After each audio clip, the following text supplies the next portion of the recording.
Oke, kembali lagi di ngobrol-ngobrol kali ini bersama abangku lagi, Bang Satria lagi.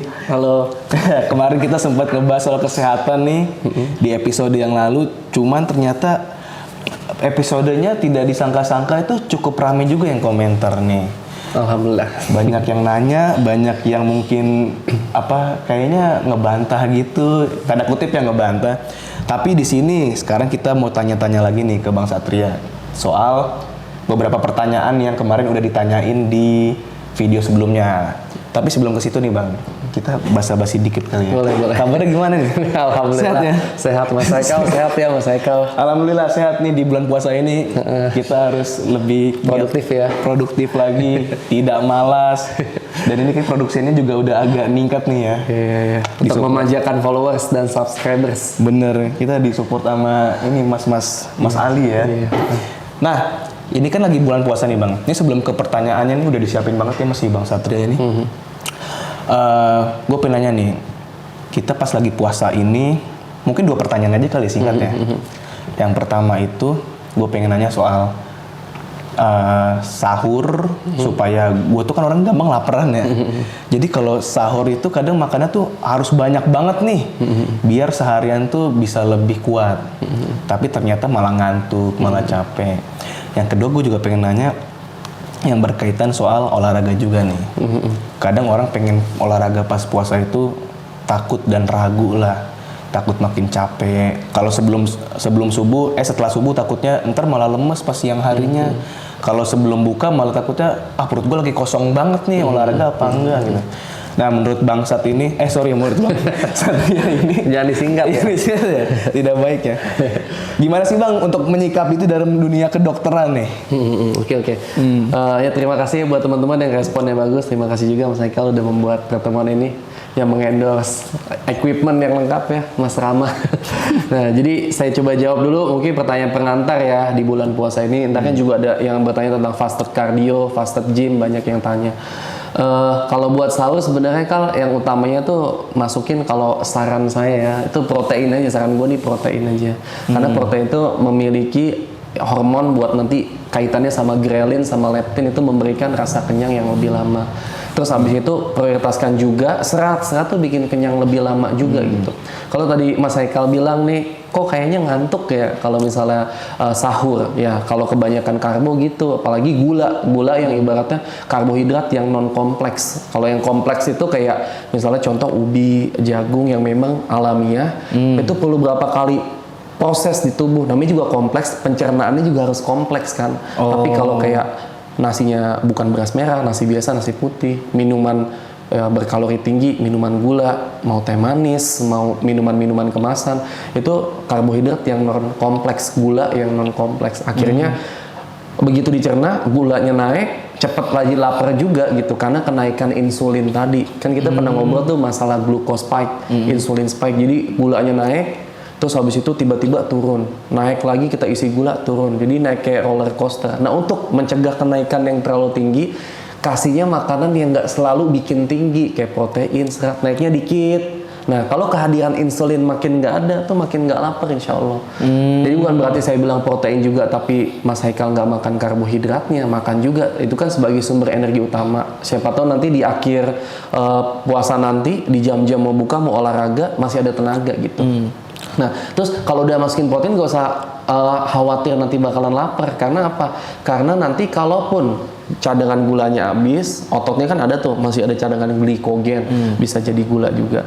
Kalau misalnya itu habis juga, nanti badan kita punya adaptasi pinter. Yang namanya tadinya karbo dependent, terikat terhadap gula, biasanya pakai gula, jadi fat adapted. Jadi kita punya kecerdasan untuk merubah energi yang non gula, namanya lemak, menjadi gula. Nah, itu perlu proses.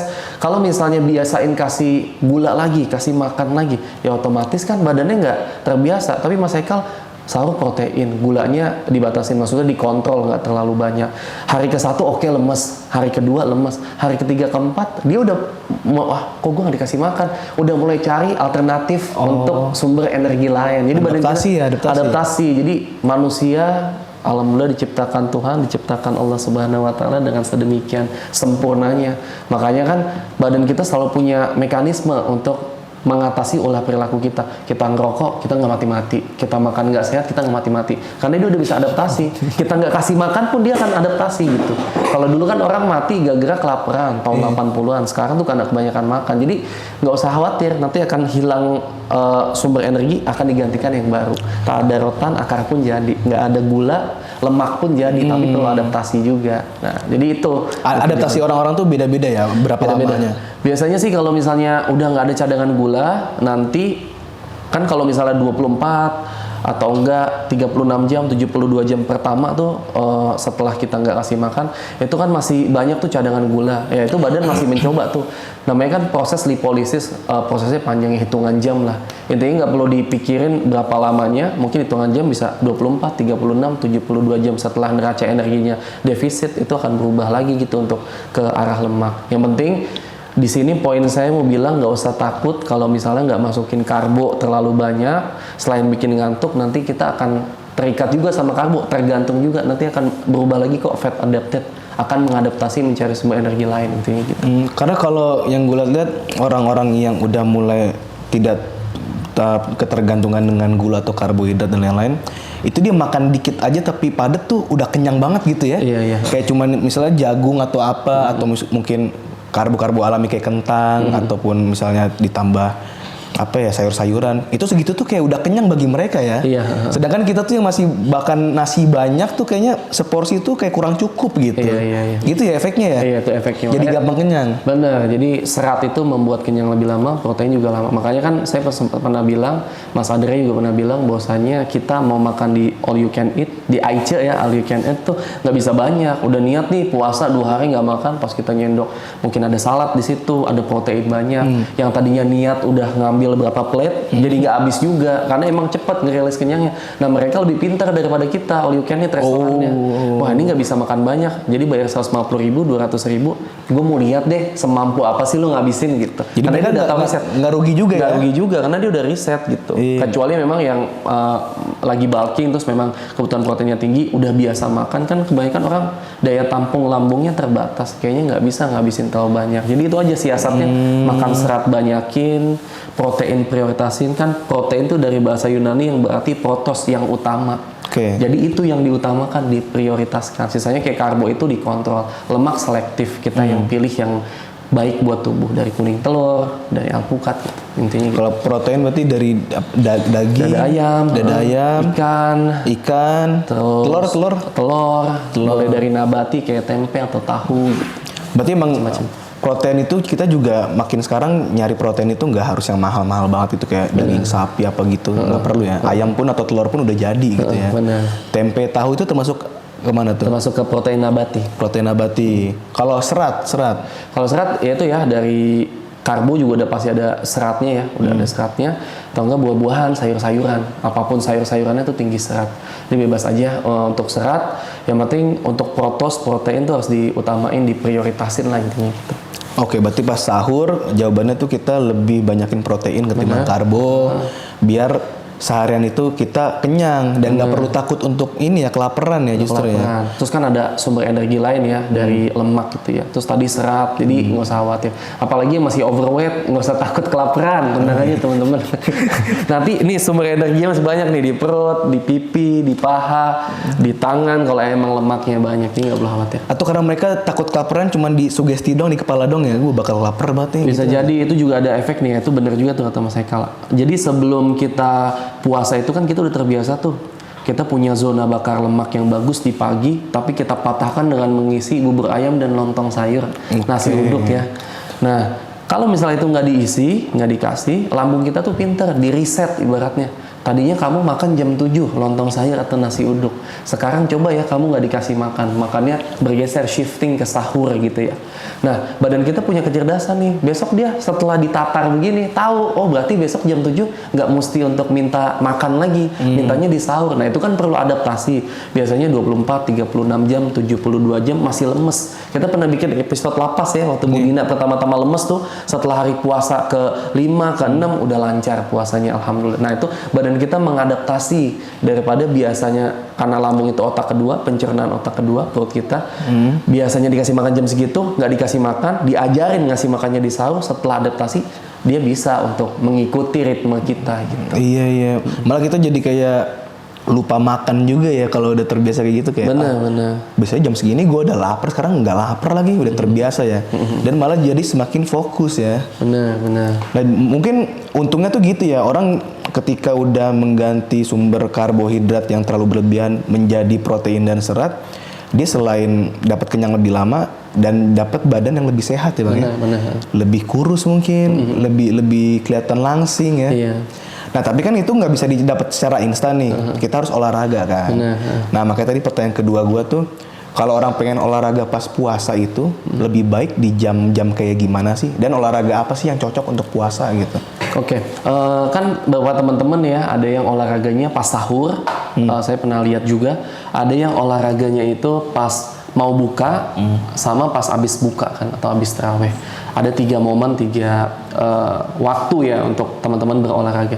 Kalau saya pribadi prefer menyarankan itu buat yang cocok buat saya, semua ada literasinya, itu sebelum berbuka 60 sampai 90 menit sebelum berbuka, minimal 2 jam sebelum berbuka lah ya gitu. Karena tadi ya perut lagi kosong-kosongnya, glikogen mungkin cadangannya udah habis, karbohidrat juga yang kita pakai sahur udah habis, kita akan mencari sumber energi lain, yaitu lemak tadi. Nah lemak itu keluar, nanti kita belajar nih tentang zona pembakaran lemak di zona 2. Jadi olahraganya juga intensitas ringan sedang dan dilakukan di mau buka. Tujuannya untuk fat burning, untuk membakar lemak gitu. Ada di fat burning zone-nya di zona 2 tadi. Nah, kenapa nggak sahur? Nah, pertama sahur nih ya. Mas Haikal kan ngalamin ya, kalau sahur kita mau ngunyah makanan aja udah ngantuk ya, malas. Terus kita harus paksa olahraga gitu. Jadi waktunya juga sempit. Apalagi yang ikut terawihnya mungkin bacanya panjang, misalnya satu malam tuh 1 juz gitu ya. Otomatis kan tidurnya malam, bangunnya harus lebih awal. Terus jam tidur juga terganggu, sama recovery-nya. Kita waktunya recovery kan hormon pertumbuhan growth hormone tuh keluar jam 10 sampai jam 2 pagi. Nah, kita tidurnya udah jam 10 nih. Terus kita mesti bangun jam 3-an. Growth hormonnya belum, lonjakannya belum oke. Kita pakai sahur. Udah sahur olahraga dulu. Terus kan abis sahur itu nggak mungkin langsung olahraga. Karena kan perlu waktu minimal 3 sampai 4 jam atau 2 jam lah baru kita olahraga. Terus kita paksa olahraga. Nggak fleksibel, waktunya terlalu sempit. Tapi kalau habis buka juga, kalau saya pribadi, misalnya habis tarawih gitu ya. Kalau habis buka kan mepet tuh ke sholat isya ya, mungkin bisa sih kalau cuman intensitas ringan sedang setengah jam.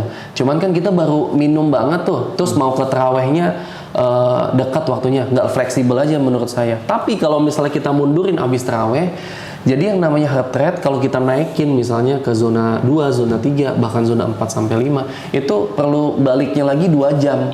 Perlu balik untuk kembali stabil, kan heart rate bisa 120, 130 sama olahraga. Terus habis itu mau balikin lagi bisa 2 jam. Kita misalnya kelar tarawih jam 9, terus kita olahraga setengah jam. Berarti kita mesti balikin heart rate tuh 2 jam. Berarti dari setengah 10 ke sekitar setengah 12. Tidurnya jadi kemalaman. Nah, kalau misalnya coba aja Mas Haikal kalau habis olahraga langsung deh mandi, bersih-bersih langsung tidur, pasti nggak bisa juga, detak jantungnya masih detak jantung tadi olahraga. Nah itu perlu waktu recovery 2 jam. Makanya buat saya ini, buat teman-teman, tapi terserah sih teman-teman, misalnya mau abis buka banget langsung angkat beban 5-10 menit langsung tarawih boleh gitu kan, masih ada waktu untuk balik heart rate-nya ke 2 jam. Tapi kalau saya untuk memaksimalkan, mengefektifkan, mengefisiensikan pembakaran lemak sebelum berbuka 60-90 menit, zonanya ringan sampai sedang aja. Kan tujuan utamanya kan ibadah, bener gak? Berarti ya utamanya ibadah. Sarana pendukungnya biar tetap sehat, biar tetap aktif, biar tetap produktif, ya olahraga. Olahraganya ringan sedang. Jadi itu jawabannya. Kalau saya lebih prefer setuju di zona 2 di sebelum buka. Nggak pas sahur karena waktunya sempit, nggak pas setelah tarawih karena nanti perlu 2 jam untuk mengembalikan heart rate. Jadi tidurnya jadi kemalaman gitu. Kalau sekedar jalan kaki sebelum buka puasa itu termasuk olahraga juga ya? Termasuk olahraga. Nanti kita belajar ya tentang jalan kaki yang ibaratnya bisa untuk buat olahraga. Ada pertanyaan berapa followers juga. Nanti kita bahas coba ya Mas Haikal ya. Mas, satu lagi ada teman saya tuh sempat long run setelah sahur 10 km.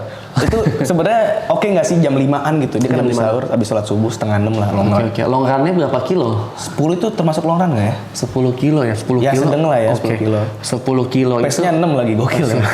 Itu orang keren banget itu. Oke.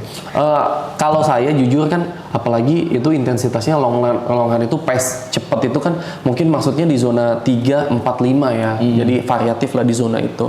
Bisa cepet banget tuh. Pace 6 tuh kenceng loh. Pace 10 aja lumayan gitu kan buat saya gitu. Pace 6, pace 5 tuh kenceng banget. Lebih ke dehidrasinya yang saya takutin sih. Bahkan kalau misalnya, ya oke sih kalau misalnya dia udah loading karbo, loading cairan sebelum lari gitu ya. Ya, tapi adaptasi orang terhadap olahraga tuh beda-beda. Ada juga misalnya kayak pegulat kayak Khabib nih, makanya dia menang mulu kan. Islam tuh, dia menang mulu kan. Karena mungkin dia dibiasakan karena tinggal di pegunungan, kapasitas parunya, fisiknya juga lebih kuat. Tapi kalau temennya Mas Haikal bisa merasakan itu oke sih, nggak ada masalah. Tapi kalau dari sudut pandang medis, kalau misalnya mau long run biasa aja, itu kan perlu loading karbo dulu ya, dan itu cukup banyak. Minum cairan cukup juga. Terus di sela-sela long run mesti minum juga. Ya itu aja udah beresiko, apalagi temannya Mas Haikal. Tapi kalau emang atlet kan kadang kapasitas paru VO2 max-nya beda, ya nggak ada masalah juga kalau saya gitu. Cuman kalau dibilang tadi sekitar 10 kilo, itu kan setara mungkin 14.000 langkah mungkin ya, 14 atau 15.000 langkah. Itu kalau dikali sama kalorinya mungkin sekitar 600-700 kalori, gede banget gitu, lari 10 kilo itu. Ya saya nggak tahu juga dia masukin berapa kalori pas sahurnya. Kalorinya cukup nggak gitu ya. Ada pertimbangan itu juga dari segi fisiknya, makanannya mungkin dia udah atur juga. Terus ketahanan dirinya juga udah oke, ya nggak ada masalah juga. Ya, tapi kalau saya saranin buat yang newbie, buat yang baru mulai, daripada takut harus kayak gini, harus kayak gitu, ya udah simpel-simpel aja lah gitu. Iya sih, itu karena emang dia sering latihan juga sih teman saya ini. Jadi kalau kita masih pemula ya udah nggak usah terlalu maksain kayak gitu ya. Kecuali emang tujuannya atlet atau emang kita udah sering Terbiasa latihan. Terbiasa. Nah sekarang nih kita masuk ke pertanyaan nih. Benar-benar. Kan kemarin lumayan rame nih, lebih rame yang di klip-klipnya ya, yang di Instagram. Ada yang sampai mention dokter Tirta untuk nyari penjelasan. Ya kan sesama dokter harusnya sama ya penjelasannya ya. Dikira dokter abal-abal kali mah maksudnya. Nggak kayak dokter penampilannya mungkin ya. Iya, kayak vokalis. Nah, ini lumayan ada banyak nih. Kita bisa jelasin pakai TV kali ya. Oke, boleh. Setiap sekolah sekarang dapat ini Bang ya. Alhamdulillah. Ya. Bisa kita gunakan secara produktif juga. Sebagai media ya untuk mengajarkan teman-teman juga. Benar, bukan untuk karaoke di ruang guru. Ya ada tuh video, aduh, gimana tuh Bang? Beda urusan lah ya, itu bukan kita. Tapi sebelumnya sambil nunggu ya, saya ucapin terima kasih juga nih ke teman-teman yang antusias.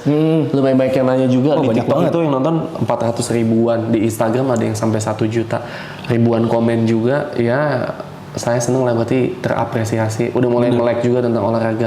Terus ada sedikit perdebatan pro kontra, itu hal yang biasa kan, kita bisa berdebat tentang literasi tanpa menyerang fisik gitu ya, atau tampilan gitu. Itu aja sih, makanya kita perbaikin juga nih dari segi gambar. Mungkin kemarin ada bilang gambarnya buram lah, mukanya kusem lah, sampai bilang muka saya kusem gitu. Belum mandi kan gitu. Ya, ini lagi dirapiin gitu lah ya. Ini ntar juga medianya lebih proper. Kemarin kan pakai ini ya, pakai footage nih, coba langsung kita bikinin materinya dari pertanyaan-pertanyaan yang udah disampaikan gitu. Dan yang kemarin tuh bukan kita bikin video soal kesehatan itu nggak nyerang siapa-siapa Bang ya. Benar. Nggak bilang kayak jangan jadi pelari, jangan jadi orang gym, nggak ada yang bilang kayak gitu. Kita cuma ngasih tahu ya Bang ya. Bukan kayak, kan lumayan ada, kalau yang saya lihat sendiri tuh di konten pelari-pelari kayak agak Tersinggung atau tersaingi sama orang-orang yang nge-gym kayak harus tetap lari lah gini, jantung lebih sehat. Dan ada orang gym yang juga bilang ya harus strength training lah dan lain-lain. Ya sebenarnya kita nggak membentrokkan kedua itu ya. Dua-duanya sama-sama sehat gitu. Nyari jalan yang seimbang aja kan sebenarnya. Gitu. Kita cari oke-nya. Mudah-mudahan bisa jadi insight baru aja buat teman-teman gitu. Nggak ada pengen mendiskreditkan salah satu cabang olahraga atau mungkin jenis olahraga, ya bebas aja sih. Saya cuman berbicara sesuai evidence based medicine, literasi. Jadi bukan dari saya loh datanya, dari WHO, ACSM dan lain sebagainya. Nanti kita bahas kok. Jadi nggak perlu khawatir ntar dibilangnya saya sentimental nih terhadap pelari atau sama olahraga lain, nggak sama sekali. Iya. Lari juga Bang Satria ini lari juga kan? Lari juga dari masalah. Oke. Nah, udah mulai tuh teneneng. pertanyaan pertama Bang ya. Ini diambil dari konten Instagram nih kayaknya. Oke, dari Torkasov. Oke. Dia lebih ke ngasih testimoni juga nih. Saya pernah kok kardio lari plus batasin makan pakai intermittent fasting. Kena cedera nggak sembuh-sembuh. Berat badan turun cepet banget emang. Abis itu saya makan ya biasa aja, tetap lanjut lari atau kardio minimal 500 kalori per hari. Masih turun juga kok, lebih moderate turunnya tapi. Nah itu maksudnya gimana tuh Bang? Oke. Saya sambil diri aja ya teman-teman. Iya, boleh. Ya. Saya pulang dulu dah. Nih, saya jelasin. Jangan dulu dong. Oke, tadi sebenarnya Mas Torkasov ya. Mas Torkasov tuh sambil memberikan testimoni ya. Testimoni tentang dia bisa turun moderate dengan justru nggak defisit ekstrim. Dan juga tetap aktivitas fisik, tetap stay aktif lah intinya gitu. Nah, ini jawabannya kenapa sih defisit ekstrim dan juga sering gagal dan bikin cedera gitu ya. Jadi makannya didikitin biar kurus nih, terus kita kurangin intake kalorinya malah bikin gagal dan juga bikin cedera. Ini jawabannya di sini ya. Nah, jadi gini nih Mas Haikal dan Mas Torkasov ya dari Instagram. Jadi defisit terlalu lama ya teman-teman nih, recovery-nya lambat. Karena apa? Ya kita perlu perbaikan jaringan, turnover jaringan perlu, misalnya Mas Haikal dipakai nih rumahnya, terus abis itu bocor, plafonnya bocor, otomatis kan perlu bahan baku dong, semennya atau gipsumnya atau JRC-nya gitu kan, atau PVC-nya untuk menambal gitu. Ya sama, badan kita juga perlu makanan dong. Misalnya kita habis pakai aktivitas, kadang kita nggak aktivitas fisik aja, badan kita tuh masih perlu tuh untuk kayak turnover jaringan, memperbaiki jaringan dengan nutrisi gitu. Apalagi kita pakai aktivitas. Nah, Mas Torkasov tadi udah aktivitasnya tinggi, high intensity, ditambah defisitnya jauh. Ya otomatis kalau ada jaringan yang rusak, bahan baku benernya nggak ada. Bener kekurangan gak? gitu ya? Kekurangan. Jadi intinya apa Mas Haikal? Energi kurang, perbaikan otot dan jaringan juga akan terhambat. Nah, akhirnya apa? Resiko cedera. Kemudian apa? Nyeri sendi karena perbaikannya terhambat, turnovernya nggak bagus. Overuse, injury meningkat. Mas Haikal lagi kurang nutrisi, perbaikannya turun, paksain lagi olahraga. Injury-nya makin tinggi gitu kan. Kita selesai olahraga itu kan perlu recovery. Lah, udah recovery-nya dikurangin, nutrisinya dipakai lagi besoknya jadi overtraining gitu. Oke. Nah, akhirnya angkatan bebannya jadi turun. Biasanya ngangkat misalnya squat bisa 50-60 kilo karena udah di defisitin yang ekstrim, overtraining juga, akhirnya ya udah jadi meningkat kerusakan jaringannya. Akhirnya ya udah performanya anjlok, lemaknya oke turun, tapi otot dan kekuatannya juga ikut turun. Nah, kita lanjut dulu ya. Jadi intinya apa? Nutrisi itu adalah tetap faktor terbesar. Adalah dia persentasenya 80%. Jadi kalori cukup sama dengan hormonnya stabil. Hormon yang bikin otot, yang bikin sehat binaraga nih, ada testosteron namanya. Makanya orang sampai nyuntik dari luar, TRT. Kita kan nggak nyuntik TRT ya, testosteron replacement itu. Kita harus dapat dari makanan. Akhirnya akan peningkatan hormon kenyang lapar, leptin, dan hormon stres namanya kortisol juga meningkat kalau misalnya kita terlalu ekstrim defisitnya. Nah, selain itu kita juga harus proteinnya cukup supaya terlindungi massa ototnya. Karena kalau protein masuk ke dalam tubuh kita, itu yang terjadi 3. Pertama, untuk fungsi sel, ya bikin sel semua pakai protein tuh. Terus bikin enzim juga untuk turnover jaringan, untuk memperbaiki jaringan, baru untuk otot. Lah, ini aja untuk basicnya aja untuk memperbaiki jaringan nggak ada. Ya boro-boro bikin otot, bener nggak? Jadi urutan pertama itu kalau bikin protein pertama nih, 1 untuk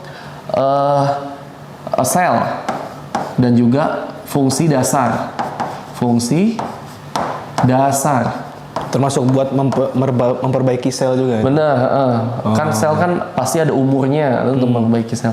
Kedua, untuk turnover jaringan. Misalnya ada DOMS, mikro tear gitu, robekan-robekan otot. Turnover jaringan, jaringan. Ada yang namanya, yang ketiga untuk ototnya itu sendiri gitu. Lah, kalau proteinnya aja misalnya kurang, ya ini aja udah nggak terpenuhi, boro-boro mau bikin otot, bener gak? Oh iya. Nah, karbohidrat secukupnya adalah fuel atau bahan bakar untuk latihan. Jadi kita tetap harus butuh karbohidrat, bukan berarti prioritaskan protein, karbohidrat enggak gitu, karena itu sumber energi utama. Untuk apa? Untuk saraf. Karena walaupun otak itu cuma 2%, tapi menghabiskan energi 20%. Jadi secara bobot cuma 2%. Bahan bakarnya apa? Glukosa atau karbohidrat. Jadi ini aja yang dilakuin. Nutrisi itu terbesar, kalorinya cukup, proteinnya cukup, karbohidrat secukupnya.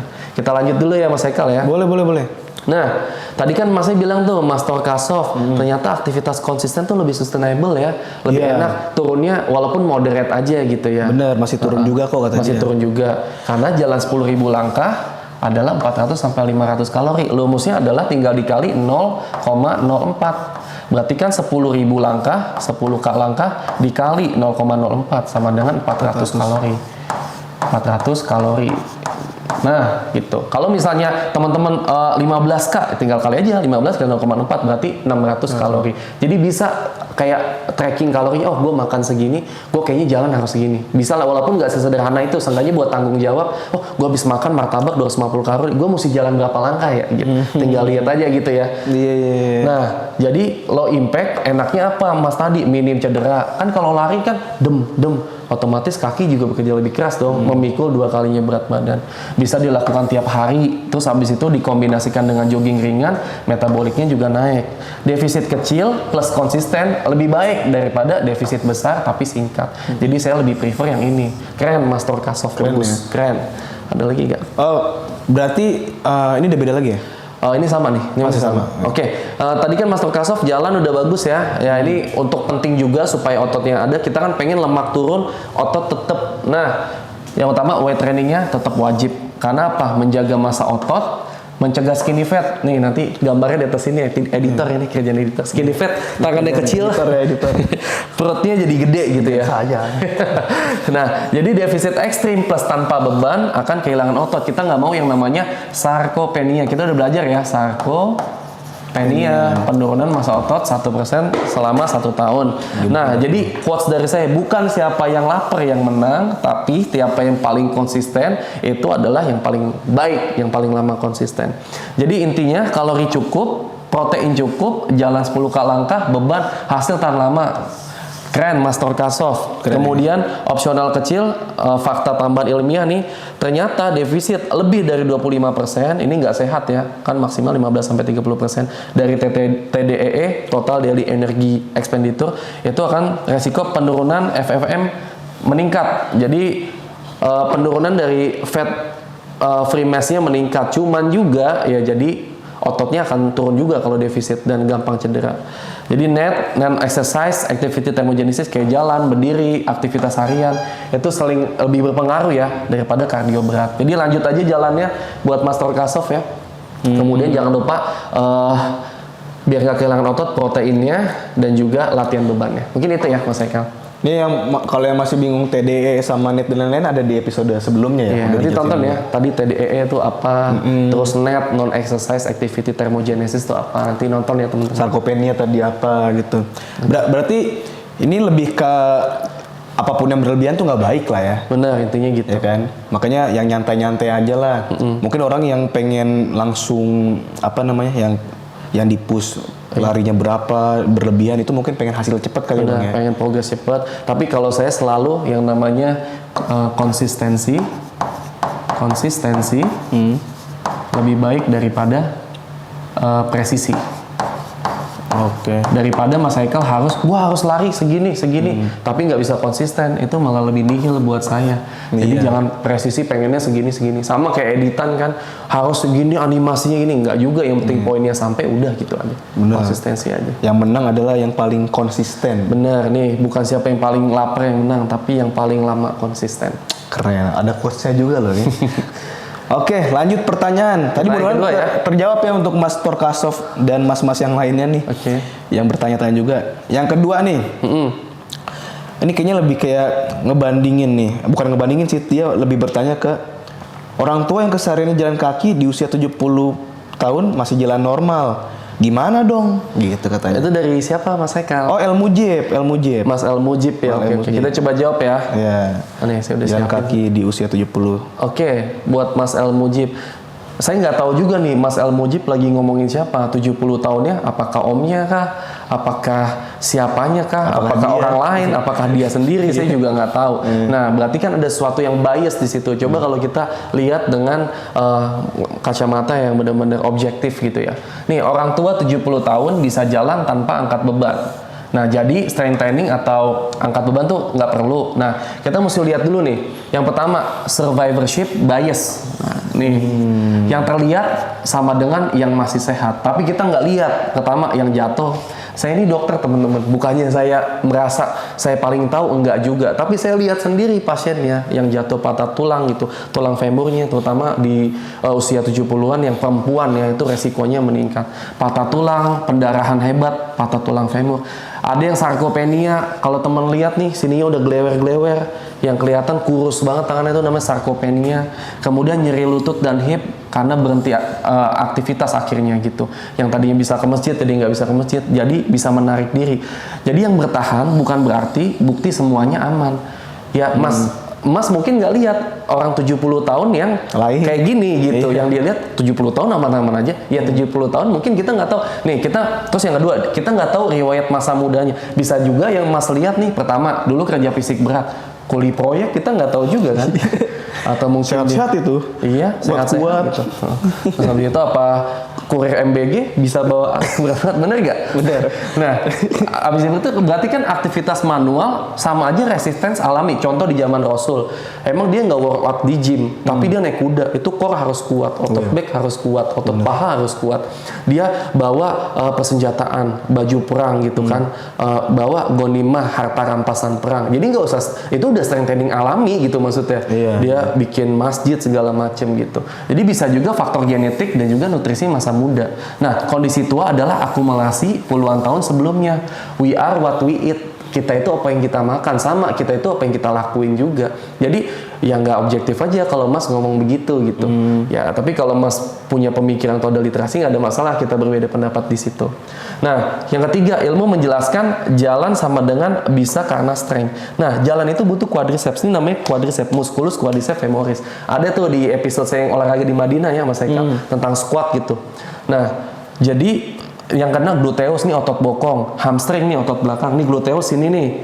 Terus core bagian perut kita dan juga calf, betis, otot betis. Nah, semua itu otot rangka. Kalau ototnya hilang, sarkopenia, bisa nggak jalan gitu. Jadi ya terserah Mas El Mujib mau punya pandangan begitu apa enggak, tapi secara evidence begitu. Nah, ini fakta ilmiah juga setelah usia 30 tahun. Setelah usia 30 tahun, massa otot menurun 3-8% per dekade per 10 tahun. Berarti 1% setahun lah ya kurang lebih. Nah, strength atau resistance training memperlambat sarkopenia. Nah, ini yang ngomong bukan saya nih, rekomendasi dari WHO dan ACSM. Banyak orang tua masih bisa berjalan karena masih punya otot. Strength training bukan untuk jadi atlet, tapi untuk yaitu berdiri, jalan, dan juga mandiri di usia tua. Saya aja bilang sama istri saya, aku nggak mau loh ya didorong-dorong pakai kursi roda udah usia 60-70. Kalau kamu mau kayak gitu ya terserah aja. Akhirnya dia juga udah mulai bergerak untuk olahraga karena kita kan ngasih contoh juga gitu. Nah, jadi yang utamanya gitu buat Mas El Mujib ya. Kondisinya begini. Nanti Mas Eka boleh cek nih editor nih, tampilin lagi di sini nih. Editor. Lihat postingannya Ariel Noah, kalau tahu ya, vokalis band Noah, dia kena meniskus tir namanya. Meniskus tir tuh robekan di meniskus di bagian lututnya. Di bagian lututnya akhirnya numpuk cairan karena robekan itu untuk respon inflamasinya. Karena pas ditelusuri, ternyata karena dia nggak pernah latihan beban. Jadi yang bisa kena meniskus tir itu usia masih 40-an loh. Pertama usianya udah degeneratif, yang kedua jarang latihan beban. Jadi otot paha yang nggak kencang itu membuat bantalan kita juga jadi aus karena ototnya nggak megang, nggak nahan gitu. Kalau ada otot nih mau beradu begini antar lutut kita nih, tulang yang femur sama yang tulang tibia nggak bakalan kencang gitu karena ada otot yang megang kan, otot yang keras. Jadi tulang sama tulang hampir iya robekan karena banyak rotasi kan, dia main pedal, lari juga 10K. Terserah kalau pelari mau terus lari tiba-tiba ada cedera, ya yang penting saya udah ngomong masih mau begitu ya terserah aja. Lakum dinukum waliyadin, bagimu agamamu, bagiku agamaku. Bagi saya yang saya percaya ini, kalau teman-teman percayanya itu ya terserah aja gitu. Rotasi yang tiba-tiba kayak pedal main bola itu mengganggu daripada fleksibilitas daripada sendi. Nah itu gunanya strength training. Jadi Mas El Mujib, mohon maaf ya izin.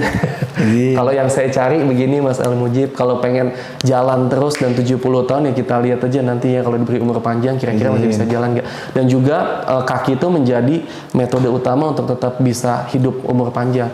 Kalau kita bisa tetap jalan, misalnya kita bisa ke masjid jalan usia 70 tahun udah usia pensiun gitu kan, masih bisa sosialisasi. Coba kalau kita kaki nggak bisa jalan, yang lain masih bisa jalan, otomatis kita menarik diri, aduh gue malu nih mau ke masjid, kaki gue begini, gue pincang, perlu di anterin, perlu didudukin, perlu apa gitu. Nah gunanya untuk nanti tua tuh bisa tetap berdiri, berjalan dan juga mandiri. Itu ya Mas El Mujib, izin silakan kalau mau pendapat, nggak ada masalah gitu. Jadi lagi-lagi kita Bang Satria nggak bilang lari nggak bagus, jalan kaki nggak bagus, tapi maksudnya penting untuk strength training juga. Bener, gitu. untuk menunjangnya, biar lebih lama lagi tuh aktivitas tuh ya. Bener. Terutama di bagian kaki Bang ya. Ya bedain exercise sama olahraga Sport, ya. ya. Jadi exercise itu untuk menunjang olahraga, untuk nge-shoot power gede. Cristiano Ronaldo misalnya atau Messi atau siapa perlu power. Nah powernya dilatih dengan strength training.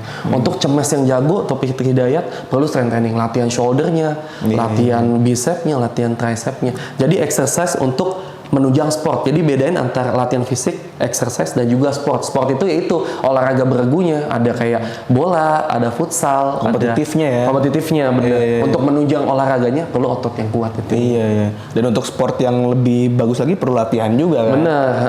Salah satunya dengan strength training gitu ya. Benar banget. Oke, semoga ini ya terjawab Mas ya. El Mujib dan orang-orang lain yang juga berpikiran seperti itu gitu ya. Okay. Yang ketiga tadi ngomongin CR ya. Nah, ada juga nih yang nanya dari Rastra_Mitsubishi. Asik, dia orang mobil kayak ini. Olahraga tidak memilih umur Bang, asalkan semua porsi kekuatan tubuh. Asalkan sesuai porsi kekuatan tubuh. Okay. Cristiano Ronaldo di umur sekarang masih sanggup nih jadi pemain kelas dunia. Asik, tidak memilih umur katanya. Dari Mas Rastra ya. Rastra_Mitsubishi. Kebetulan saya pakainya BMW jadi nggak terlalu Mitsubishi. Satria BMW. Enggak ya, itu bercanda aja ya Mas Rastra ya. Oke. Nah gini Mas Rastra, jadi ya benar semua olahraga baik ya, tapi prioritas itu penting. Nah kenapa? Saya tuh nggak pernah melarang kardio ya, jadi kardio penting juga untuk jantung, paru dan juga metabolik. Nah saya tetap menganjurin kardio nih, namun bukan sebagai satu-satunya pilar. Nah, mengajak olahraga tidak sama dengan semua olahraga tuh punya efek yang sama. Nah, yang kedua nih ya, strength training itu adalah fondasi gerak. Otot rangka tuh 40-50% berat. Bijak nggak misalnya, saya nih punya anak usia SMA, terus habis itu SD, terus uang jajannya kita kasih buat yang SD lebih banyak. Bijak gak menurut sih? Enggak kan. Otot jantung, bukan saya bilang otot jantung gak penting, otot jantung kecil, cuman sekitar ya berapa persennya tubuh, tapi otot rangka banyak, 40-50%. Otomatis harus lebih banyak dong daripada kardionya. Bukan kardio gak penting, jadi keseimbangannya, keadilannya yang otot yang paling banyak dong yang harus sering dilatih gitu ya. Nah, semua aktivitas harian seperti jalan, naik tangga, berdiri, lari itu butuh kekuatan otot. Tanpa strength, kardio pun kualitasnya juga menurun gitu. Ini fakta ilmiah ya, WHO dan ACSM bilang nih, rekomendasi dewasa kardio lebih dari 150 menit per minggu, berarti sekitar 5 kali seminggu, 30 menit sekali intensitasnya gitu.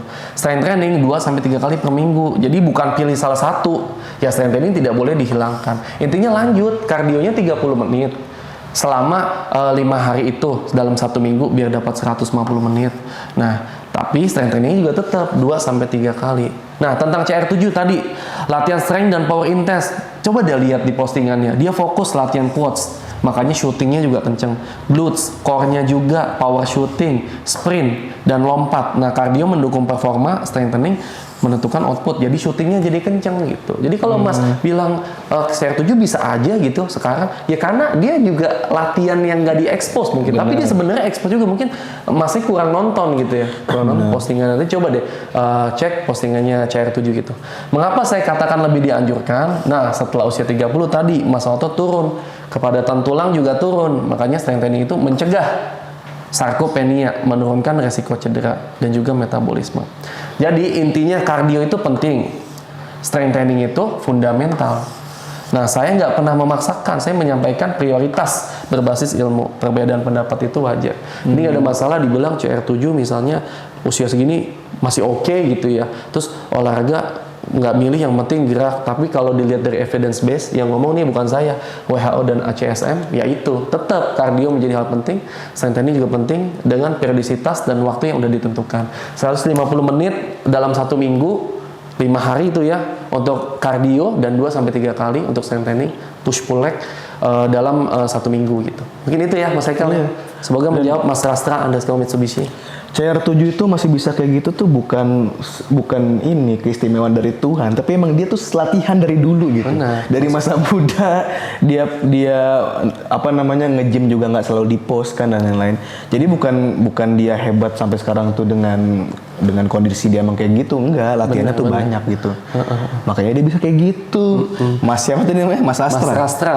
Mas Rastra gitu. Termasuk atlet-atlet yang lain ya, atlet pemain basket, pemain volley dan lain-lain yang sampai usia tua tuh masih performanya gacor ya karena olahraganya tuh oke gitu. Ya, bisa dilihat pokoknya Ronaldo yang 9 tuh yang botak. Dia berarti karena cedera, karena habitnya nggak sebaik CR7, nggak bisa konsisten gitu, nggak bisa panjang. Jadi itu ya Mas Rastra ya. Bener ya. Ini juga saya lagi nyoba buat strength training juga sih, emang agak susah gitu.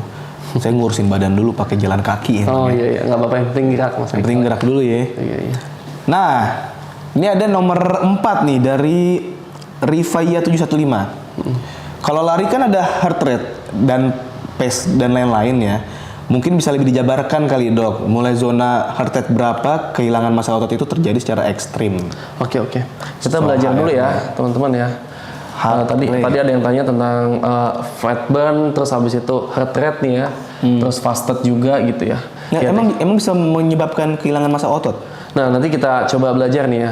Yang kita sepakati dulu nih, kalau dibilang olahraga itu heart rate-nya itu harus 90 sampai 115. Makanya invest di smartwatch ya. Itu penting gitu. Atau di zona 2. Itu akan dominan oksidasi lemak atau fat burning di situ. Lebih aman, sustainable, bisa dijaga juga, efektif juga untuk fat loss jangka panjang. Nah, kemudian poin ilmiah penting nih ya, lemak tuh bukan sumber energi cepat, jadi perlu adaptasi dari tubuh. Ada namanya EPOC juga nih, excess post exercise oxygen consumption. Jadi habis kita latihan beban itu sebenarnya kita membakar kalori juga. Bedanya bakar kalori karena kita jalan tuh terjadi di waktu itu. Kalau misalnya kita latihan beban juga, itu di waktu setelahnya. Jadi baru terjadi pembakaran lemak afternya. Oh gitu ya? Makanya after bentar, teman-teman cari tentang EPOC, excess post exercise oxygen consumption. Jadi kita mengembalikan energi yang tadinya dipakai. Jadi tetap membakar lemak. Fat loss makanya tetap terjadi. Jadi faktor utama total kalori, intensitas dan recovery. Nah, itu lebih penting daripada harus perut kosong. Jadi mau fasted mau nggak ada masalah. Jadi pertama kalau dibilang olahraga itu, pertanyaan tadi Mas tadi itu di heart rate segini gitu. Nah, bagaimana strength training gitu? Misalnya pengen perutnya kosong untuk olahraga gitu ya. Kalau misalnya resikonya berat nih, kan tadi takut kehilangan massa otot ya. Resiko dari muscle protein breakdown atau MPB itu tinggi daripada muscle protein synthesis. Nah, bila fasted disarankan makan dulu atau pre-workout. Pre-workout tuh makan misalnya makan pisang dulu atau minum whey protein dan lain sebagainya. Sebelum gym ya? Sebelum gym gitu kan. Itu nggak akan hilang otot. Tapi kalau ringan sedang, strength training ringan sedang, misalnya cuman squat biasa tanpa beban, terus nggak ada gerakan compound. Compound itu gerakan yang melibatkan dua sendi, kayak squat nih ada di sini sendi lutut, terus di bagian hipnya juga ada kena gitu. Nah, leg day, compound, dan intens kayak main bola tuh kalau bisa makan dulu gitu. Tapi kalau ringan sedang cuma jalan kayak Mas Haikal gitu ya boleh. Masih bisa mendukung fat loss, terus abis itu lemaknya dibakar setelah latihan atau EPOC. Fat loss-nya itu tidak harus fat burn saat latihan yang tadi saya bilang. EPOC itu nanti afternya, namanya juga after burn, efek after burn. Jadi kesimpulan praktiknya, zona 2 itu aman dan efektif. Nanti makanya biar tahu zona 2 punya smartwatch dan nggak akan terjadi protein breakdown-nya nggak ada di situ. Jadi pastikan di zona itu. Kalau strength training berat boleh makan dulu. Kalau yang ringan, fasted ringan masih oke. Jadi targetnya fat loss bukan pingsan ya. Pilih strategi yang sesuai jenis latihan, bukan dogma gitu. Jadi intinya gitu ya. Mas yang nanya tadi, bahwasannya zona heart rate itu yang buat olahraga 90 sampai 115, takut kebakar ototnya atau enggak, yaitu pertama dilihat berat intensitasnya. Kalau misalnya ringan sedang ya udah nggak usah makan nggak apa-apa. Tapi kalau misalnya berat, Kalau bisa pakai pre-workout atau enggak makan dulu. Mungkin pisang yang cepet gitu ya energinya gitu. Nah kalau masalah ST yang berat ini kalau pengen pas di bulan puasa kan harus boleh makan dulu ya. Berarti setelah buka puasa dong. Setelah buka puasa, makanya saya bilang fokus utamanya buat puasa itu maintain daripada untuk progressive overload untuk jadiin ototnya gede gitu. Jadi maintain aja. Yang penting ototnya kena rangsangan, kena stimulus supaya tetap ada. Itu aja sih. Jadi kita lihat fokus juga. Makanya cocoknya buat cutting bukan buat gedein kalau puasa. Oh iya, sama gitu lebih ke ibadah juga. Lebih ke ibadah dulu utamanya. Baru nanti buat membangun otot urusan nanti. Oke. Berarti yang lebih aman tuh di zona 2 untuk heart rate-nya. Heart rate. Nanti lihat ya di sini, ntar baca. Saya udah bikin juga video tentang 5 zona olahraga. Nanti dilihat zona 1 tuh di bawah 90 ya. Zona 2 tuh sekitar 90 sampai 115. Zona 3 115 ke atas nanti dilihat. Kalau punya 100 dilihat. Kalau emas di situ udah nggak usah takut otot hilang. Udah pasti itu fat burn gitu. Kalau zona merah Depok. Macet. Oke, dari tadi Rifaya 715 ya. Rifaya 715. Semoga terjawab pertanyaan soal heart rate. Sekarang pertanyaan kelima kah? Iya benar 5 nih. Masih sama pertanyaannya dari Rifaya 715. Masih jadi perdebatan juga tentang hal ini. Hingga akhirnya yang sudah lari malah takut. Yang sudah gerak akhirnya berhenti. Karena takut kehilangan otot di masa tua. Jadi pertanyaannya, lari yang mengakibatkan hilang otot, itu lari yang seperti apa sih? Bagaimana VRN enggak tuh? Ini typo. Bagaimana dengan jogging santai? Apakah otot ini benar-benar hilang hingga kita nggak bisa jalan di masa tua? Atau seperti apa sih? Oke. Ini pertanyaan hampir sama ya. Cuman ini kan strength training ya. Kalau ini kan lebih ke larinya ya gitu ya. Nah, jadi cardio fasted workout itu sebenarnya mitos gitu. Ini koreksi ilmiah ya. Jadi sebenarnya ada sumber energi namanya glikogen di otot kita, disimpannya sama di liver atau hati, dan juga asam amino itu lebih cepat dipakai. Nah, tapi tidak otomatis membakar otot signifikan selama kalori harian tercukupin dan juga proteinnya tercukupin. Nah, fat loss itu ditentukan oleh neraca energi. Jadi yang tadi saya bilang 24 sampai 72 jam, sekitar 2 sampai 5 hari. Bukan satu sesi latihan. Jadi kalau hari itu defisit juga baru dihitungnya tuh neraca timbangannya tuh nanti di hari kelima. Jadi nggak bisa hari ini kita banyak keluar terus makannya kurang, kita udah fat loss atau kita kurang gitu energinya. Terus jadi ototnya ke breakdown. Jadi nggak perlu takut juga. Kan masih ada glikogen. Makanya penting lah latihan otot nih buat Mas Rifaya. Terus ada protein yang cukup juga bisa dijadiin sumber energi. Jadi sebelum otot dipecah, dihancurin, ini dulu yang akan dipecah Kang. Jadi Mas Rifaya nggak perlu takut dulu nih. Nah, kalau saran saya, pace-nya ya dan heart rate-nya tuh rendah aja gitu. Walaupun teman-teman ngiranya nggak olahraga gitu ya, nggak selalu gitu. Nggak selalu berarti olahraga kalau pace rendah, nggak apa-apa di pace rendah aja. Nah, heart rate 90 sampai 100 BPM itu bisa berarti intensitas. Ini kayaknya yang warming up deh jawabannya deh Mas Eka. Yang warming up deh kayaknya. Warming up? Iya nggak sih? Ini nomor 5 nih. Nomor 5 ya? Nomor 5 soal tadi nomor 5. Iya sih Rifaya juga tuh. Yang gimana kalau jogging santai, terus takut kehilangan otot dan lain-lain. Lanjut aja dulu ya. Cocok kan kayaknya? Cocok ya, ini bener ya? Okay. Ya udah, pokoknya intensitasnya ringan ya, Mas Rifaya zona 1, zona 2 biar nggak ke breakdown. Terus habis itu inti fat loss-nya itu kan ditentukan dari saat latihan ya, tapi ditentukan oleh neraca energi tadi. Net tinggi plus defisit sama dengan fat loss. Jalan pace pelan tetap berkontribusi terhadap kalori dan juga fat loss sama dengan total energi, bukan drama zona. Intinya gitu ya. Jadi kalau bisa pace-nya di pace rendah 90 sampai 100 BPM, terus nggak usah takut ototnya dipecah karena ada glikogen sama asam amino. Intinya gitulah. Nggak langsung ke otot lah. Nggak langsung ke otot gitu. Masih ada cadangan-cadangan yang lain. Atau ini juga mirip-mirip jawaban yang sebelumnya. Yang sebelumnya mirip lah. Masih soal heart rate dan jadi nggak usah takut ya Bang ya. Benar. Kalau orang mau lari pun nggak langsung mecah otot dan lain-lain ya. Masih ada cadangan-cadangan yang lainnya. Alright. Semoga terjawab tadi Mas Rifaya 715. Sekarang untuk yang nomor 6. Nah, ini ada 2 komentar ya, cuman saya lupa yang nanya mana ya. Untuk Fajar Suhartanto ya kalau nggak salah nih. Otot jantung yang sehat lebih kuat angkat beban dibanding yang nggak sama sekali kardio. Oke. Nah, jadi dia bilang tuh kalau jantung sehat tuh otomatis otot kita lebih kuat untuk angkat beban. Bener nggak sih itu Bang? Coba ya. Nah ini buat Mas Fajar ya. Oke, nah ini cardio versus strength training di usia 30. Tadi kan Masnya bilang ya, benar, cardio melatih ketahanan jantung, benar banget. Karena kan heart rate bisa naik. Tapi kalau Mas coba nanti leg day, strength training juga meningkatkan HR hingga 140 sampai 160 BPM. Terutama yang leg day, latihan kaki sama compound lifting atau gerakan yang melibatkan dua sendi, gerakan compound. Ntar Mas cek deh kalau misalnya lihat di VT TikTok ada tuh orang lagi leg day pakainya lagu Duta Shalom Seven yang jantungku berdegup kencang. Ntar ditampilin aja ya, editor ditampilin tuh ya.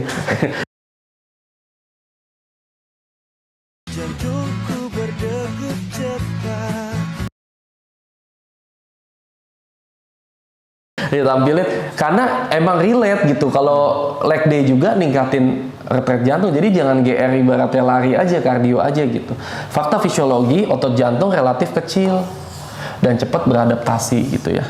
Nah, 80% massa gerak tubuh adalah tulang dan otot rangka yang tadi saya bilang 40-60% atau 80% nih organnya otot semua, otot jantungnya segini aja. Masa yang dilatih yang lebih banyak yang kecil, otomatis yang banyak dong. Bukan berarti yang kecil enggak juga. Ya harus adil dong, yang kecil sesuai porsinya benar gitu.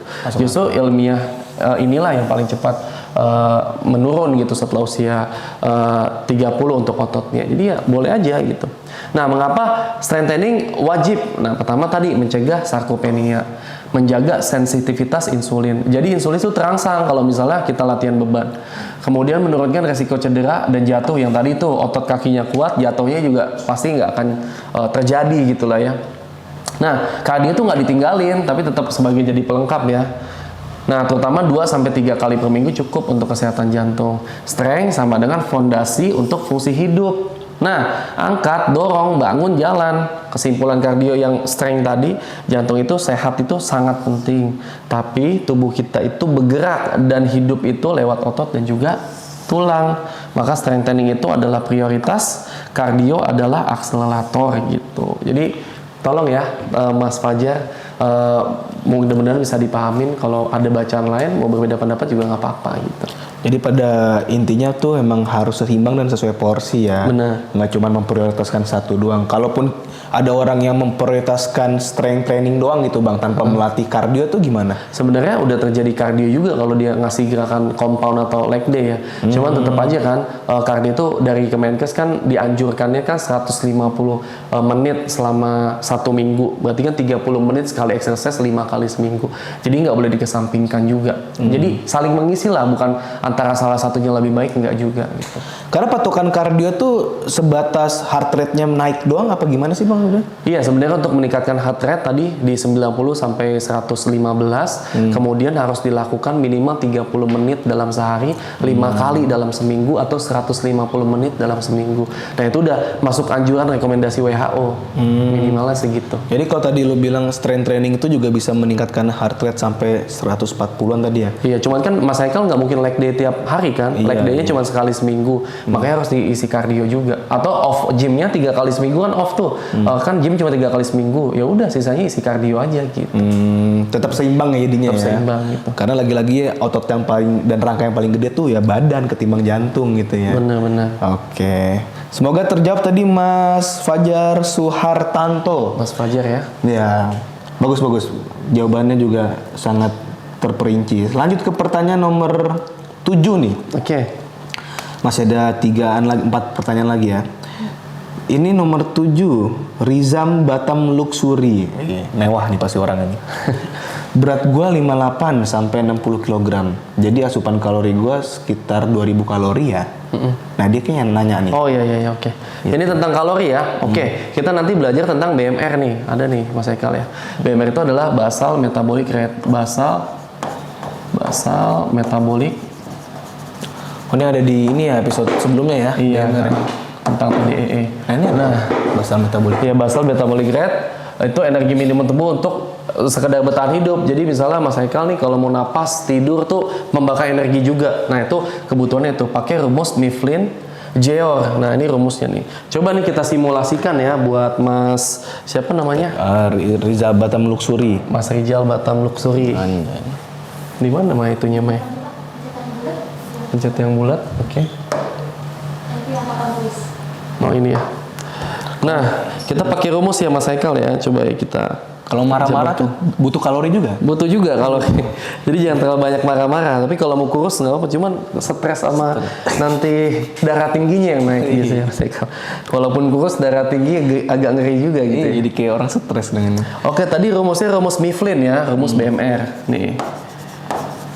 Tadi kan rumusnya udah terlihat ya di layar nih, saya tulis ulang ya. Jadi rumusnya adalah BMR sama dengan 10 dikali berat badan. Ini dalam kilogram ya. Nih dalam kilogram teman-teman. Ditambah 6,25. Ini rumusnya emang ya, angka 6,25 ini rumusnya. Dikali tinggi dalam sentimeter. Kemudian dikurang 5 dikali usia. Dikurang 5 dikali usia. Ditambah 5. Nah rumusnya panjang nih. Nah, makanya saya kan udah bikin video yang makan tuh 2000 kalori aja. Itu bukan saya asbun asal bunyi, asal nyebut aja, tapi udah dihitung biar memudahkan teman-teman. Tapi kalau mau rinciannya biar lebih tahu seperti apa nih kayak gini. Nah, jadi contoh misalnya, ini misalnya saya ya, berat saya kan ya 65, 66 lah ya. BB saya sekitar 65 lah, taruh itu 65 kg. Terus data kedua, tinggi badan saya sekitar 168, 170 lah. TB 170 cm. Terus usia saya 30 tahun. Usia 30 tahun, Dok. 30. Nggak kelihatan. Kayak 31 ya? Kayak 45. Nah, kita tinggal substitusi aja masukin ke rumusnya ya. Ini BMR sama dengan 10 dikali 65. Nah, ini kita kurungin aja ya, biar nggak salah ngitungnya. Ntar kan kalau yang nggak ngerti matematika, yang dijumlah dulu ya, biar ngitungnya nggak bingung gitu ya. Iya. Ditambah 6,25 sesuai rumus tadi dikali 170. Ini berat tinggi badan saya ya, 170. Kemudian dikurang 5 dikali 30. Ini adalah umur saya ya, ditambah 5. Karena usia saya kan 30 ya. Nah, berarti BMR-nya adalah 1062,5 hasil perkalian tadi ya, dikurang ini 150 ditambah 5 sama dengan nih teman-teman sekitar 1567 kalori. Nah, ini adalah kebutuhan basal metabolic rate-nya. Jadi teman-teman buat bernapas, buat yang tidur, buat yang ngapain itu bakar energi juga. Kalau beratnya 65 kilo, berarti membakarnya nggak ngapa-ngapain aja itu udah membakar 1500 kalori. Segini nih. Iya, ngapa-ngapain gitu. Benar, nggak ngapa-ngapain. Nah, sekarang kita balik lagi ke slide tadi ya. Kalau makannya di bawah dari segitu, meninggal nggak, Bang? Iya ya? Bisa jadi. Ini kemana nih balik rumahnya? Oh, ini. Oke. Nah, ini. Nah, kita balik lagi ke sini ya. Nah, itu tadi tuh kebutuhan saya 1500 ya. Nah, saya udah hitungin nih buat temen-temen nih. Nih, berat 60 kg sampai 69 sekitar 1500 BMR-nya. Berat 70 sampai 79 sekitar 1600. Berat 80 nih sekitar 1700 gitu.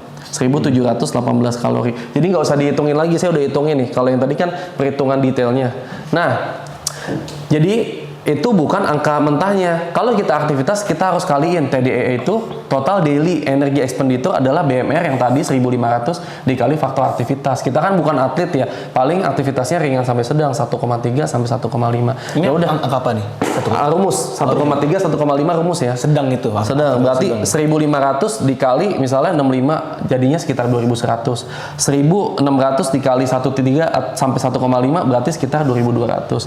1700 dikali 1,3 sampai 1,5 ntar dipilih aja angkanya sekitar 2400. Jadi saya bilang 2000 kalori bukan asbun itu 2000 aja. Ya dari perhitungan ini. Intinya kalau makan segini maintenance, dibilang gendut enggak, dibilang kurus juga enggak. Pas Jadi ya? pasnya segitu. Kalau misalnya lagi ada semacam ini apa target mau nurunin tinggal didefisitin 15 sampai 30%, mungkin makan 2000 kalori aja. Mungkin ini makan bisa 1900 atau 2000 kalori aja gitu. Kalau kelebihan dia bikin gemuk, kalau kepengen Iya. dikurangin, pengen kurus. Kalau mau kaya banyak nabung itu bagus, tapi kan kalau banyak makan nggak bagus tuh. Kalau mau miskin keluarin gitu intinya gitu. Ada yang mau miskin di sini? Jadi gitu ya teman-teman, tuh buat Mas siapa yang bertanya tadi? Tadi Mas Rizal Batam Luxury. Jadi gitu ya, kenapa banyak orang aman di 2000 kalori ini angkanya konservatif, cepat aja ya, cocok untuk mayoritas orang aktif ringan.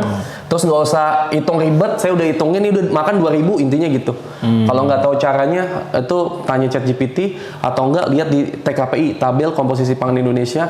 Misalnya 100 gram nasi setara berapa kalori, 100 gram ayam berapa kalori, ntar dijumlah harus 2000 dalam sehari gitu. Nah pokoknya BB 60 sampai 80 saya bilang udah maintenance di 2000 sampai 2400 aja. Nggak usah ngitung yang kayak tadi pakai rumus Mifflin tadi, udah saya hitungin makan segitu kalau nggak mau gemuk. Tapi kalau mau konsultasi lebih lanjut, mau defisit mungkin ntar bisa ikut kelas saya nanti. Kelas saya aja, nasi bukan dokter. Kelas ini bangsa Triani. Kalau terperincinya, tapi kalau untuk secara umum gambarannya gitu. Tapi yang bangsa Triani akan lebih ngajarin kalian secara detail ya, secara private Bang ya. Bener. Nanti akan dikirimin via mungkin kelas e-course kayak gitu ya. Oke. Biar bisa konsultasi langsung ke Bang Satria. Oke. Lanjut nih, pertanyaan dari Always Tawakal. Oke. Dia emang tawakal banget selama masa hidupnya nih ya. Bang, saya jalan kaki pace 10, tapi kok average heart rate-nya cuma 90 sampai 100-an. Kecil ya itu. Masuknya cuma zona 1 nih di smartwatch, cuma dianggap warming up doang ya. Oke, ini berarti udah baca juga nih, bagus nih ngerti tentang warming up segala macam. Nah, tadi dia bilang jalan kaki P10 yaitu cuma 90 sampai 100 kan heart rate-nya. Itu warming up atau udah bermanfaat. Kalau prinsip saya sih gini ya teman-teman, kalau misalnya mau udah gerak tuh udah bagus buat saya. Jawaban singkatnya udah nih simple, udah bermanfaat. Nah, walaupun smartwatch membaca zona 1, tapi fisiologisnya udah memberi dampak ke jantung dan juga metabolisme, apalagi dilakukan rutin. Nah, kenapa heart rate 90-100 BPM itu kecil? Nah, karena kan heart rate istirahat rata-rata orang Indonesia itu 60-80. Tidak kecil tuh Bang. Kenapa Tidak kecil, sorry. Heart rate 90-100 tidak kecil. Karena heart rate jadi Mas nggak usah berputus asa atau berkecil hati. Karena kalau kita istirahat tuh 60-80. Coba kalau lihat lagi tidur di smartwatch itu paling heart rate-nya 60-70 kalau lagi nggak ngapa-ngapain gitu. Nah, heart rate di atas 90 BPM itu peningkatan curah jantung udah terjadi. Artinya jantung udah bekerja lebih keras dari baseline, bukan sekedar diam gitu. Nah, jadi untuk pemula, lansia atau orang dengan gaya hidup sedentari atau biasa diam ya sedentari, ini udah stimulus kardiovaskuler. Atau dari cadence itu bagus nih. Ada yang bilang juga kalau bisa 100 langkah per menit. Jadi hitungin aja. Kalau smartwatch kan udah kelihatan. Kalau nggak tahu zonanya mungkin 100 langkah per menit itu udah dibilang ada aktivitas bermakna buat jantung. Nah, jadi intinya WHO dan CDC, ini lembaga kesehatan udah bilang 100 langkah per hari lebih itu sebagai moderate walking, udah aktivitas fisik. Bukan sekedar jalan santai atau pemanasan aja. Zona 1 di smartwatch itu berbasis persen HR maksimal. Bukan indikator mutlak yang manfaatnya bagus atau enggak buat kesehatan. Jadi zona 1 tidak sama dengan nggak ada efek. Jadi udah bagus Mas, lanjut aja. Zona 1 itu udah masuk ke low intensity aerobic atau base activity. Gitu. Jadi intinya nggak usah khawatir karena itu nggak kecil. Karena heart rate istirahat itu cuma 60-80, udah ada aktivitas terbaiknya juga buat jantung. Keren Mas, lanjut. Keren. Bener nih, gue juga kadang kalau jalan kayaknya langkahnya udah agak cepet deh. Tapi kok ngeliat smartwatch ini masih zona 1 aja gitu. Iya. Apa mungkin smartwatch yang kurang peka kali ya ini sensornya ya? Udah, berarti walaupun udah segitu, walaupun mungkin kurang peka, nggak warming up aja kok Mas Haikal. Oh, tetap ada efektivitasnya. Daripada nggak gerak sama sekali seperti orang yang sedentary gini gitu. Makanya kadang buat mancing tuh gue lari kecil dulu aja deh biar mancing ini jadi zona 2 gitu. Iya. Baru pas udah bergerak lagi ya udah gue jalan lagi gitu sih cara mancingnya gitu. Tapi intinya mah tetap bermanfaat ya. Nggak rugi sama sekali ya, bukan kelihatan warming up ya. Alright, tadi nomor 8 ya guys ya. Sekarang kita ke nomor 9. Dikit lagi nih buka puasa. Masih jauh deh. Bentar. Pertanyaan nomor 9 nih dari Emil. Mana? Oh dia nanya nih berkaitan dengan heart rate itu. Dia nanya zona 2 itu apa sih? Apa ya? Maksudnya apa sih zona 2? Oke, kita coba jawab ya. Nah, ini tadi sama ya. Heart rate 90-100 tuh bagus ya intinya. Nah, ini zona 2 ya. Zona 2 sebenarnya harus pakai smartwatch, yaitu invest lah teman-teman 200.000, 300.000, 400, 500.000, sampai harga jutaan, 3 juta juga ada, 7 juta juga ada, terserah gitu. Tapi mulai dari 200 ribuan ada. Kalau nggak pakai itu talk test, saya udah bilang di podcast saya sama Mas Haikal ya. Ini ilmiah dan praktis. Intinya apa? Kalau teman-teman masih bisa ngobrol kalimat pendek tapi nggak nyaman bernyanyi, ngap gitulah ya. Itu menandakan moderate intensity atau udah zona 2. Jadi heart rate kira-kiranya udah 60 sampai 70% heart rate maksimal sekitar 90 sampai 115 tadi. Nah, jadi kalau misalnya jalan udah kayak nggak nyaman bernyanyi tapi masih bisa ngomong, itu udah masuk di zona 2. Ini cara gampang kalau nggak punya jam. Kalau masih bisa nyanyi belum masih sampai situ ya. Kalau bisa nyanyi dangdut, bisa nyanyi karaokean, itu nggak bisa tuh ya. Nah, kemudian 100 langkah per menit, ini cadence base, ini juga bisa sih. Ya, ini agak repot, teman-teman harus ngitungin ya. Ya jalan cepet lah intinya. Pokoknya kalau lebih dari 100 langkah per menit, itu kan ada tuh aplikasi kalau nggak punya smartwatch di HP tentang buat counter, buat ngitung itu ya, step counter gitu. Lihat aja dalam 1 menit nyampe nggak 100. Kalau nyampe berarti ya oke gitu, terbukti setara moderate intensity WHO, dan juga pada mayoritas orang ya udah masuk zona 2 juga. Nah, kenapa ini valid? WHO tuh nggak wajibin smartwatch. Jadi talk test dan cadence adalah proksi ilmiah.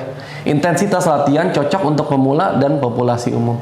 Menandakan udah masuk zona 2 atau heart rate-nya udah kira-kira 60 sampai 70% heart rate maksimal. Jadi tanpa smartwatch tetap bisa ya latihan efektif. Pakai talk test, tinggal coba ngap gak? Masih bisa ngomong kalimat tanpa nyanyi, oke. Terus pakai step counter yang di HP, kalau misalnya lebih dari 100 langkah per menit itu udah masuk zona 2. Tapi jangan digini-giniin ya. HP-nya suka kehitung juga kadang-kadang gitu. Jadi zona yang dimaksud tuh bukan zona wilayah gitu ya. Ini zona heart rate kita tuh, detak jantung kita mulai dari yang santai sampai paling kencang gitulah kurang lebih zona yang dimaksud.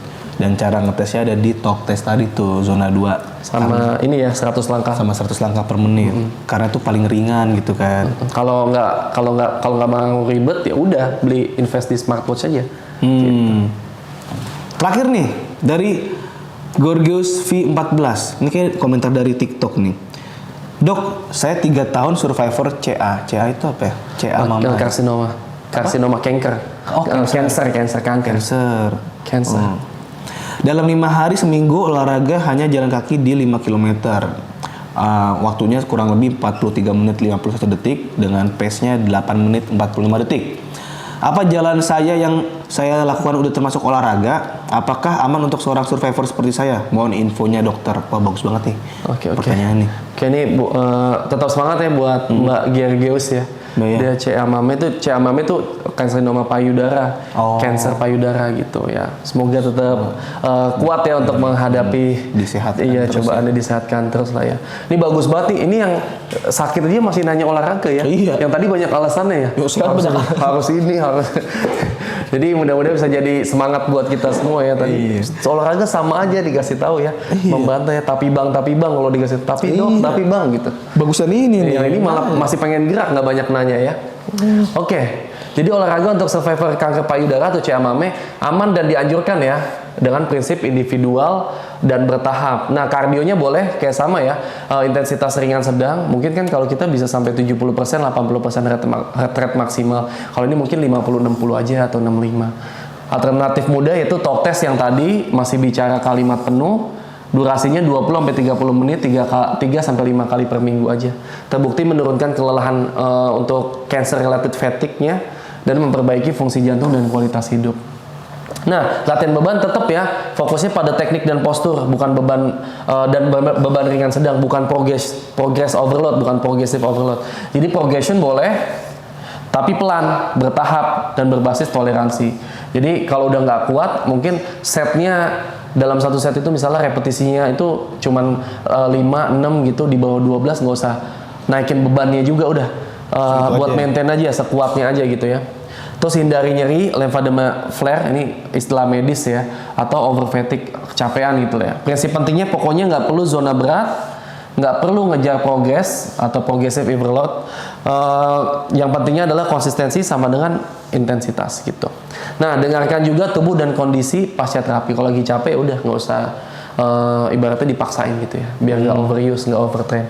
Nah, ini dasar ilmiahnya ya dari ACSM Guidelines for Cancer Survivors dari WHO Physical Activity. Jadi dibilang aktivitas fisik menurun, maka mortalitas dan rekurensi dari chamomile juga akan lebih tinggi. Jadi aktivitas tetap baik supaya angka mortalitasnya nggak meningkat dan biar nggak rekuren, nggak kambuh lagi chamomile. Jadi penelitiannya bilang kalau kita aktif, kansernya malah nggak terlalu ganas gitu lah ya. Oke. Jadi kesimpulan dari saya tetap ya perlu kardio dan strength training. Keren buat Mbah siapa tadi ya? Gorgius ya. Ringan yang sedang untuk nanti strength trainingnya dan juga kardionya udah cukup memberi manfaat dan jauh lebih baik daripada tidak olahraga sama sekali. Targetnya bukan kejar performa ya, tapi fungsi tubuh dan kualitas hidup. Intensitas sedang sudah sangat cukup intinya. Mungkin itu jawabannya Mbak Gorgius. Dokter banget emang nih. Ini pertanyaan terakhir tadi ya berarti ya? Iya, pertanyaan terakhir. Dan jadi untuk episode kali ini tuh kita emang tadi lebih ngebahas soal olahraga, soal masalah masa otot, gimana cara maintenance-nya, gimana caranya kita tetap sehat tapi nggak bikin kehilangan apa tadi namanya, ini otot ya, Otot ya, sarkopenia. dan lain-lain gitu ya. Mulai dari ada pertanyaan lari sampai pertanyaan yang dari survivor cancer ya. Nah ini emang salut banget sih, maksudnya ketika dia udah tahu kondisi dia itu sedang tidak baik-baik saja tapi tetap memutuskan untuk berolahraga. Sedangkan banyak dari kita tuh yang masih mikir-mikir olahraga, masih sehat nanti aja deh, masih seger ntar aja deh olahraga, jalan kaki aja udah mager gitu-gitu ya.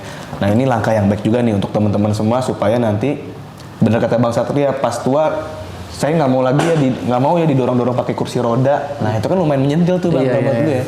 Kayak bikin mikir, iya juga ya, ntar kalau udah tua umur 60-an nggak bisa jalan kan nyusahin orang ya. Kalau nggak ada orang kita nggak bisa ngapa-ngapain gitu kan. Nah terakhir Bang, ada ini nggak mungkin yang pengen disampaikan ke teman-teman semua nih untuk orang-orang yang baru mau mulai deh, kayak gua nih baru mau mulai dikit-dikit, ada nggak yang mau disampaikan? Oke, tadi yang saya bilang ya teman-teman gitu ya, terima kasih untuk pertanyaannya. Nanti mungkin kan dari sini banyak yang nanya lagi nih Kang. Kalau kita upload gitu, nanti kita coba jawabin lagi. Jadi nggak usah khawatir pertanyaannya, walaupun nggak semua ya. Mohon maaf nggak bisa dijawab semua. Ini pesan-pesan terakhir yaitu dari saya, konsistensi lebih baik daripada presisi. Tadi udah dibilang ya sama Mas Haikal bahwasannya yang penting gerak. Terus tadi juga kan ada yang takut ini cuma warming up doang atau mungkin cuman kayak pemanasan aja, kayak nggak memberikan efek. Nggak perlu khawatir, tadi daripada sedentary, males, nggak ada mulai olahraga dari sekarang, udah deh mulai aja dari jalan dulu. Nggak punya smartwatch, mulai dulu dari talk test. Nggak tahu talk test, mulai punya HP, step counternya dilihat lebih dari 100 langkah per menit atau enggak. Ngitung kalori bingung, tadi udah saya kasih tahu makannya harus 2000, nggak usah ngitung pusing-pusing gitu. Kalau acara detailnya nanti ya mungkin kita bisa ngobrol di kesempatan yang lain. Tapi intinya saya cuma mau mengedukasi bahwasanya tetap aja stay aktif gitu ya. Karena kalau di Islam nih manusia tuh diciptakan untuk selalu bergerak. Ada di surat Al-Insyikok tuh ayat 6. Ya ayuhal insan, wahai manusia, innaka kadihun, kamu tuh sesungguhnya tuh harus bergerak, harus bekerja. Kadahan ila rabbika famulaki, dibilang gitu. Ila rabbika famulaki, dibilang kamu tuh nanti buat menemui Tuhan harus tetap bergerak. Kadihun bilangnya, yaitu olahraga, kerja dan segala macam gitu. Jadi menurut saya ya udah sesuai fitrah dan penciptaan manusia aja gitu untuk bergerak sesuai surat Al-Insyikok tadi ya di ayat 6 tadi. Jadi terus bergerak untuk kondisi apapun ya, untuk olahraga, untuk berkarir, untuk kegiatan positif lainnya. Dan juga yang saya sampaikan di sini ya yang penting bukan buat nakut-nakutin. Mungkin kalau kemarin narasinya mungkin ya Mas Haikal agak menakut-nakutin, terlalu kontroversial. Ya saya memohon maaf ya buat teman-teman. Tapi ini saya jelasin mungkin evidence base-nya lebih jelas lagi. Jadi nggak perlu takut bergerak. Dan juga saya udah bikin kira-kira penjelasan kenapa sih saya memilih itu. Nah ini penjelasannya yang tadi udah jelasin. Jadi mohon maaf kalau mengundang kontroversi. Mudah-mudahan ini bisa jadi pencerahan dan terus aktif, terus bergerak sesuai fitrah penciptaan manusia lah intinya. Benar-benar Ustadz Satria. Intinya kita selama bergerak nggak ada yang salah lah ya. Selama bergerak dan nggak males aja intinya itu. Bang, kira-kira nih kalau ada yang nanya Dok, boleh nggak sih ini di-download materinya? Boleh nggak, Dok? Boleh, nanti saya share ya. Mungkin ya? di link IG mungkin ya tadi. Iya, ntar diatur dia sama editor juga ya. Editor tolong ya. Ini yang edit lama nih. Waduh, minta yang cepet nih. Oke, makasih banyak Dokter Satria. Sama-sama. Kalau ada yang pertanyaan atau request bintang tamu lagi, silakan di kolom komentar dan follow Dokter Satria juga ya. Iya. @satria_gaibi. Saya tampilin ya di sini nih. Iya, editor tampilin ya. Ada. Kasih.